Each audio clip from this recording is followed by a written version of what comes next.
ponto muito importante dentro da mecânica de rochas é, ao executar um ensaio triaxial, por exemplo, né, onde eu tenho ali tensões axiais principais, né, e tenho as tensões aqui confinantes, né, menores, pensando num ensaio axissimétrico, é entender qual a diferença de um comportamento que é linear elástico de um comportamento não linear inelástico.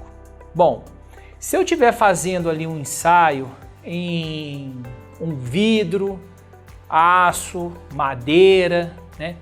Ou seja, são elementos aí muito tratados por meio da mecânica dos sólidos, um comportamento esperado quando eu ploto os resultados em um gráfico de tensão deformação é que esse material se comporte como um meio linear elástico. Ou seja, se eu faço um carregamento aqui nesse material, né, elevo ele até um nível de tensões e depois eu descarrego, ele retorna com a sua mesma geometria.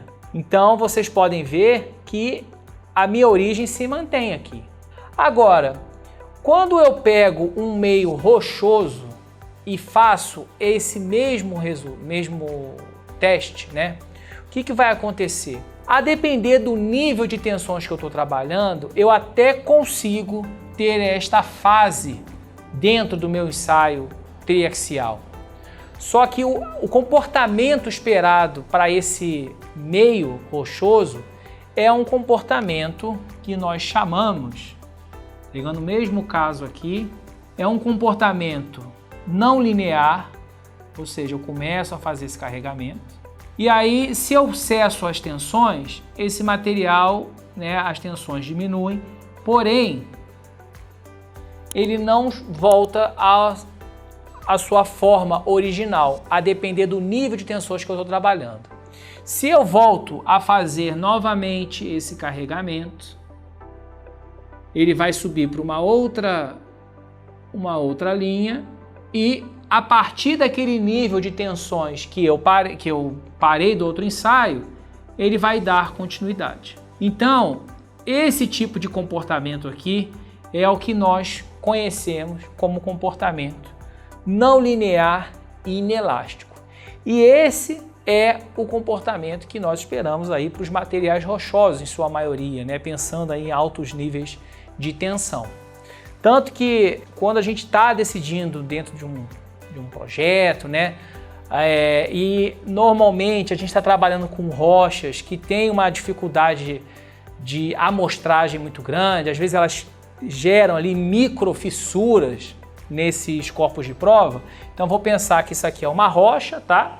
E aí ela gera microfissuras assim, ó, do próprio processo de tentativa de amostragem. A pergunta que eu faço a vocês, essa amostra aqui, ela está inutilizada? Ela está invalidada? Talvez não, tá? Porque essa amostra, ela estava lá no maciço sob um determinado nível de tensões. A gente tem que imaginar que mesmo no passado geológico, né, uns milhões de anos aí, esse material ele poderia estar submetido a níveis de tensões muito altos. Só que como o tempo geológico ele é muito longo, permite que os processos que estão atuando nesse material ocorram de maneira lenta, né, bem devagar. E com isso o material ele consegue ali suportar até certo nível esse esforço excessivo. Quando eu estou fazendo um carregamento como esse dentro de um ensaio, né, isso é quase que instantâneo para essa rocha.